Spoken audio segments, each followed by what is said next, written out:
4 October 2008 একজন 24 বছর বয়সী আমেরিকান এসে নামলেন পিয়াংইয়াং বিমানবন্দরে, যা বিশ্বের সবথেকে সন্দেহবাতিকগ্রস্ত এবং ভয়ঙ্কর একনায়কতন্ত্রের রাজধানী। তার সম্বল বলতে ছিল কেবল কিছু পাঠ্য বই, একটি বাইবেল আর গুপ্তচর বৃত্তির একদম শূন্য অভিজ্ঞতা।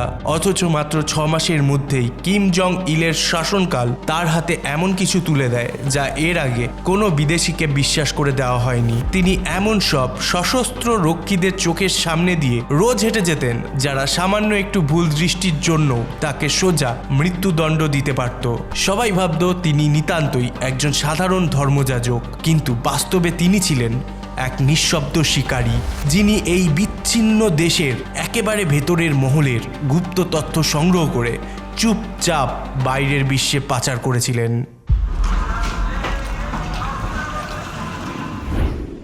উত্তর কোরিয়া এমন একটি দেশ যা কাঁটায় কাঁটায় ঘেরা এবং সার্বক্ষণিক নজরদারির যেন এক নিশ্ছিদ্র কারাগার, যেখানে সাধারণ ট্যুরিস্ট বা দর্শনার্থীর পিছু পিছু ঘোরে গুপ্তচরেরা। এমনকি আপনার পাশের বাড়ির প্রতিবেশীও হতে পারে রাষ্ট্রের চর।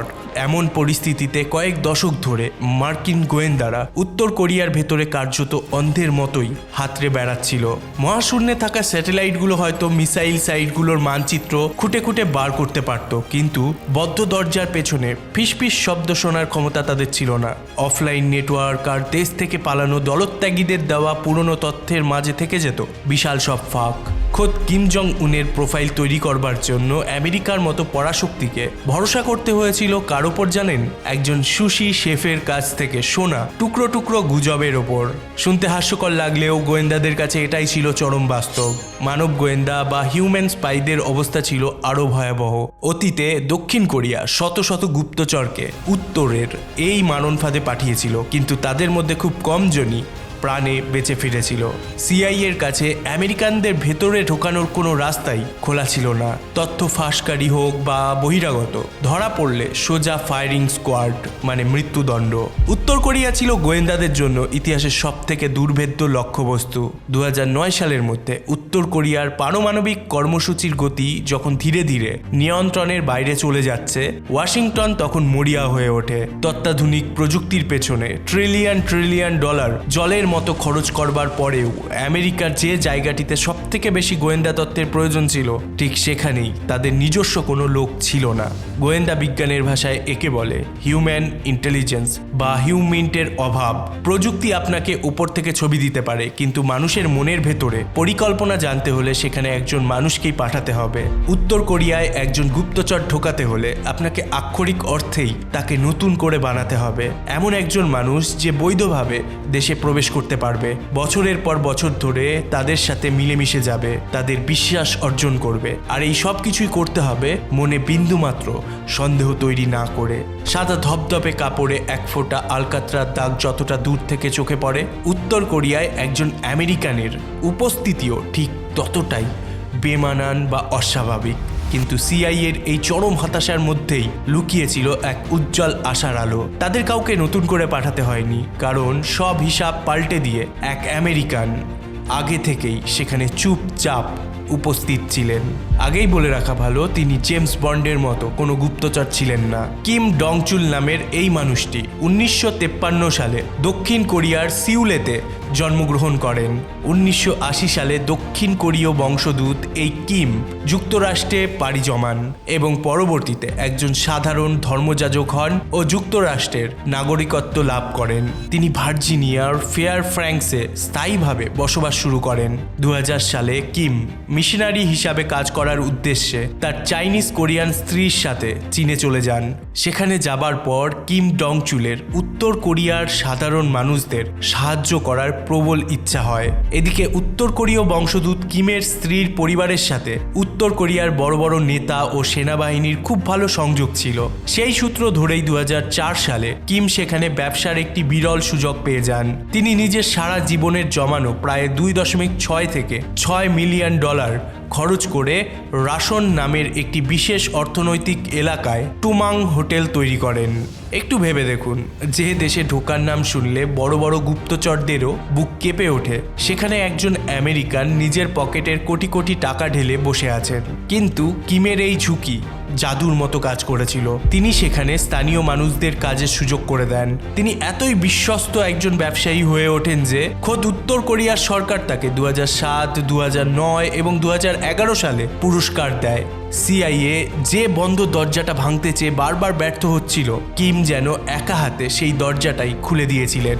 কিন্তু আমেরিকার গোয়েন্দারা যখন এই দারুণ সুযোগটা কাজে লাগানোর কথা ভাবছে, তখন একটা ভয়ঙ্কর প্রশ্ন সামনে এসে দাঁড়ায়। কোনো রকম ট্রেনিং ছাড়া এই সাধারণ মানুষটি কি গুপ্তচর হওয়ার মতো এক মারাত্মক কাজ করতে রাজি হবেন?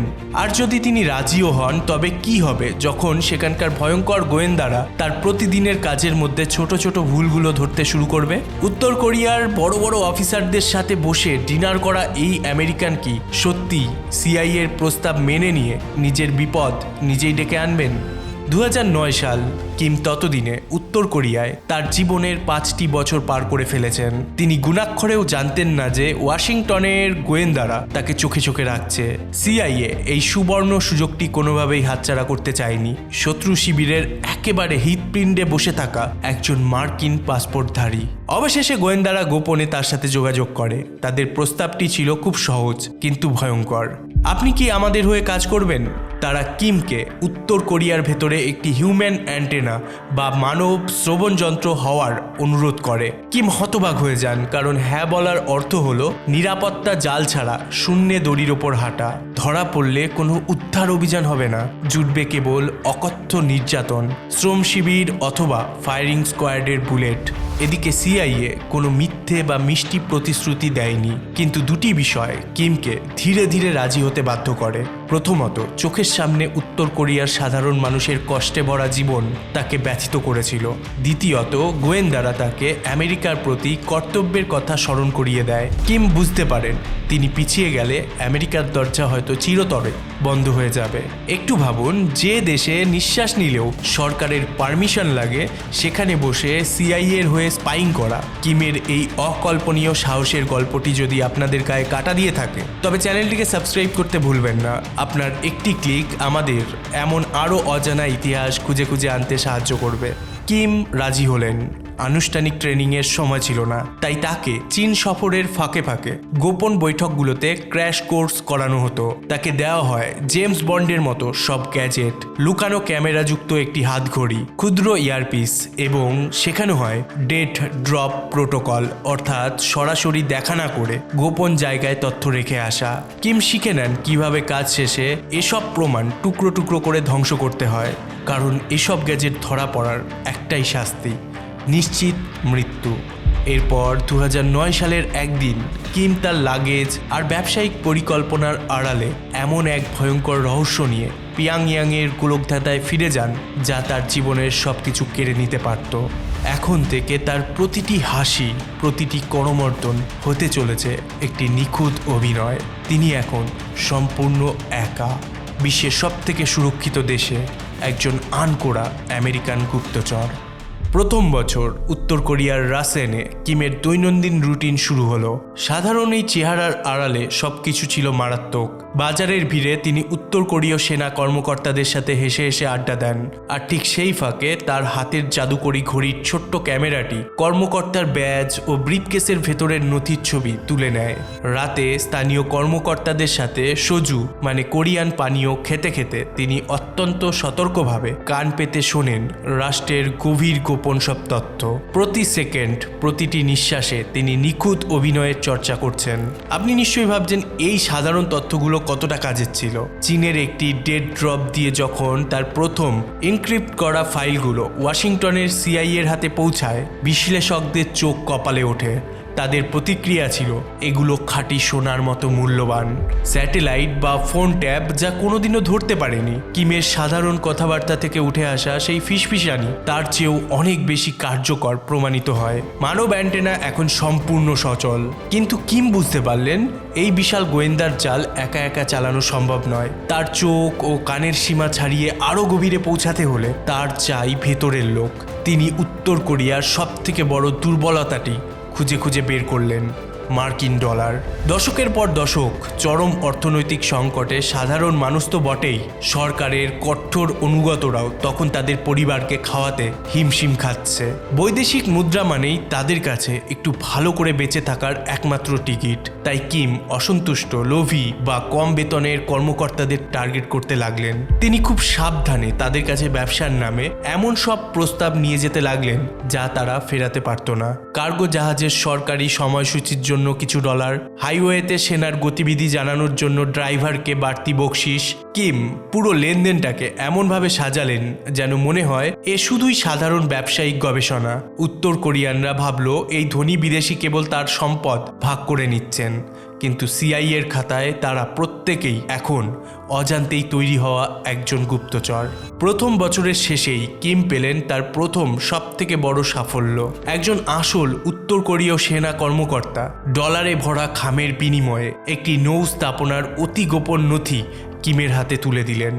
দ্বিতীয় বছরে কিম আরও এক ধাপ এগিয়ে গেলেন। তিনি তার জালে নতুন নতুন লোক জুড়তে লাগলেন। দ্বিতীয় জন হলেন একজন ট্রেডিং কোম্পানির কর্মকর্তা, যিনি পিয়াংয়াং এবং রসনের মধ্যে আসা যাওয়া করতেন এবং ব্যবসার আড়ালে গোপন জিনিস পাচার করতেন। এরপর তৃতীয় জন একজন সীমান্ত শুল্ক কর্মকর্তা, যে চীন থেকে আসা সামরিক সরঞ্জামের খবর দিত। দেখতে দেখতে কিম পৃথিবীর সবথেকে অবরুদ্ধ দেশের ভেতরে একটি শক্তিশালী গুপ্তচর নেটওয়ার্ক গড়ে তুলেছিলেন। 2011 সালের দিকে কিমকে একটি অসম্ভব কাজ দেওয়া হয়। সিআইএ এবার শুধু তথ্য নয়, পারমাণবিক কর্মসূচির একেবারে হাতে কলমে বাস্তব প্রমাণ চাইছিল। কিম টাকার জন্য মরিয়া এক নিউক্লিয়ার বিজ্ঞানীর খোঁজ পান। বিপুল অর্থের বিনিময়ে ওই বিজ্ঞানী কিমের হাতে তুলে দেন 99.999% খাঁটি জিঙ্কের একটি পিণ্ড, যার গায়ে জ্বলজ্বল করছিল ইউএসএসআর এর সিল। জিঙ্কের এই পিণ্ডটি কোনো সাধারণ লোহালক্ষণ নয়। উচ্চ মাত্রার এই খাঁটি জিঙ্ক পারমাণবিক ওয়্যারহেড এবং মিসাইল সিস্টেমের মূল কাঠামো তৈরিতে ব্যবহৃত হয়। এটি উত্তর কোরিয়ার অস্ত্র উন্নয়নের জন্য অত্যন্ত গুরুত্বপূর্ণ ছিল। কিম এই পিণ্ডটি নিজের লাগেজে লুকিয়ে চীনে পাচার করে দেয়।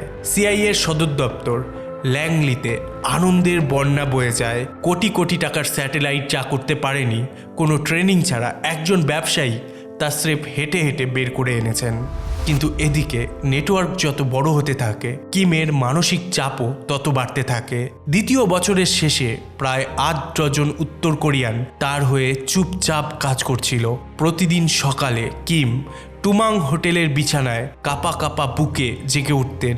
একটাই চিন্তা, আজই কি সেই দিন যেদিন তারা সব জেনে যাবে? তিনি কাউকে বিশ্বাস করতে পারতেন না, না কোনো ব্যবসায়িক পার্টনার, না নিজের স্ত্রীকে। 2010, 2011, 2012 এভাবেই বছর গড়াতে থাকে। কিম তখনও সব প্রতিকূলতা পার করে দিনের পর দিন একটি সম্পূর্ণ শাসন ব্যবস্থার নাকের ডগা দিয়ে গুপ্তচর বৃত্তি চালিয়ে যাচ্ছেন। কিন্তু প্রতিটি গুপ্তচর নেটওয়ার্কেরই ভেঙে পড়ার একটা নির্দিষ্ট সময় থাকে। কি হবে যেদিন উত্তর কোরিয়ার ভয়ঙ্কর গোয়েন্দারা এমন সব সূত্র মেলাতে মেলাতে কিমের কাছে পৌঁছে যাবে? তৃতীয়, চতুর্থ এবং পঞ্চম বছর কিম ডং চুল তার অসাধ্য সাধন চালিয়ে গেলেন, আর সিআইএর তথ্যের খিদেও বাড়তে লাগলো। ওয়াশিংটন এখন সবকিছু জানতে চায়, কোথায় কোন অস্ত্রের পরীক্ষা চলছে, পারমাণবিক বিজ্ঞানীরা কারা। কিম হন্যে হন্যে করে এই চাহিদা মেটাতে লাগলেন। তিনি শিপিং লগের জন্য বন্দরের কর্মকর্তাকে ঘুষ দেন, মিলিটারি পুলিশের সাথে হেসে হেসে বন্ধুত্ব পাতান। কিন্তু এই অবিশ্বাস্য সাফল্যের মাঝেই তৈরি হচ্ছিল বিপদের চরম ফাঁদ। তার জালের প্রতিটি মানুষ তার সম্পর্কে কিছু না কিছু জানত, আর উত্তর কোরিয়ার ভয়ঙ্কর কাউন্টার ইন্টেলিজেন্স কিন্তু মোটেও ঘুমিয়েছিল না। তারা সব সময় বিদেশি ব্যবসায়ীদের ওপর চোখে চোখে নজর রাখে। কিমের হোটেল ব্যবসার বাইরে গিয়ে ঘন ঘন সন্দেহজনক সামরিক কর্মকর্তাদের সাথে দেখা করা বা নৌঘাটি নিয়ে অতিরিক্ত প্রশ্ন করা তাদের রাডারে ধরা পড়ে যায়। উত্তর কোরিয়ার গোয়েন্দারা খুবই ধৈর্যশীল। তারা তড়িঘড়ি কিছু না করে ধীরে ধীরে কিমের নামে তাদের ফাইলে তথ্য জমা করতে থাকে। কিম নিজেও বুঝতে পারছিলেন যে তিনি রাডারে আছেন, কিন্তু তিনি চাইলেও পালাতে পারতেন না। তিনি যদি কাজ ছেড়ে দেন তবে তার নেটওয়ার্কের সাধারণ উত্তর কোরিয়ানদের ধরে ধরে ফায়ারিং স্কোয়াডে পাঠানো হবে। কিন্তু 2014 সালের শেষের দিকে এমন এক অদ্ভুত ঘটনা ঘটে যা সব হিসাব পাল্টে দেয়। কিম যখন উত্তর কোরিয়ার বাইরে ছিলেন তখন স্থানীয় কর্তৃপক্ষের কিছু লোক বিনা অনুমতিতে তার হোটেলের একটি দেয়াল ভেঙে ফেলে। রাগে অন্ধ হয়ে কিম জনসমক্ষে এক ভয়ঙ্কর কাণ্ড করে বসেন। তিনি হুমকি দেন যে এই অন্যায়ের বিচার না পেলে তিনি স্বয়ং কিম ইল সুং এবং কিম জং ইলের মূর্তির সামনে গিয়ে নিজের পেট কেটে হত্যা করবেন। উত্তর কোরিয়ায় নেতার মূর্তির সামনে এমন কাজ করার কথা সোজাসুজি রাষ্ট্রদ্রোহিতা। শুধু তাই নয়, আত্মহত্যার হুমকিকেও রাষ্ট্রের বিরুদ্ধে প্রকাশ্য বিদ্রোহ হিসাবেই ধরা হয় সেখানে। বছরের পর বছর নিখুঁত গুপ্তচর বৃত্তির পর সামান্য একটি হোটেলের দেয়াল ভাঙার রাগ কিমের নিজের হাতে তার মৃত্যুর পরোয়ানা লিখে দিল। তার বৈধ ব্যবসার বিবাদী শাসন ব্যবস্থাকে বুঝিয়ে দিল যে কিম আর যাই হোক সাধারণ কেউ নয়। 2015 সালের অক্টোবর মাস উত্তর কোরিয়ার ক্ষমতাসীন ওয়ার্কার্স পার্টির 70তম প্রতিষ্ঠা বার্ষিকী উপলক্ষে দেশ জুড়ে এক জমকালো আয়োজন চলছে। চারিদিকে ক্রমবর্ধমান বিপদ সত্ত্বেও কিম নিজের উপর থেকে সন্দেহ সরাতে আবারও একবার চীন থেকে ফিরে এলেন। কিন্তু এবার বাতাস যেন অন্যরকম। সবার চোখ যেন ঘুরে ঘুরে শুধু তার দিকেই স্থির। 1 অক্টোবর কিম শেষবারের মতো সীমান্ত পার হলেন। একটি সরকারি ভবন থেকে মিটিং সেরে বেরিয়ে তিনি যখন নিজের গাড়ির দিকে হেঁটে হেঁটে যাচ্ছিলেন, ভর দুপুরে সবার সামনে তারই নিজেরই এক গোপন এজেন্ট সোজা তার দিকে এগিয়ে এলো। এজেন্টটি কিমের হাতে একটি ইউএসবি ড্রাইভ এবং এক বান্ডিল কাগজ গুঁজে দেয়। এটা স্বাভাবিক ছিল না, কারণ এই গোপনীয় গোয়েন্দা সামগ্রী রাতের অন্ধকারে হাত বদল হওয়ার কথা। কিন্তু কিমের এজেন্ট দিনের আলোতে সবার সামনে তা তুলে দিচ্ছে। কিমের সেই এজেন্ট একটা অদ্ভুত হাসি দিয়ে ভিড়ের মধ্যে সরে পড়ে। কিম বুঝতে পারেন তিনি এক ভয়ঙ্কর মারণ ফাঁদে আটকা পড়েছেন। তার নিজের এজেন্ট কি তাকে শেষমেশ ধরিয়ে দিল, নাকি এজেন্টটি ধরা পড়বার পর এই নাটক করতে বাধ্য হচ্ছে? কিম তড়িঘড়ি করে গাড়িতে উঠতেই দেখেন তার পাশে বসে আছেন স্থানীয় কাউন্টার ইন্টেলিজেন্সের প্রধান জন ইয়াং টক।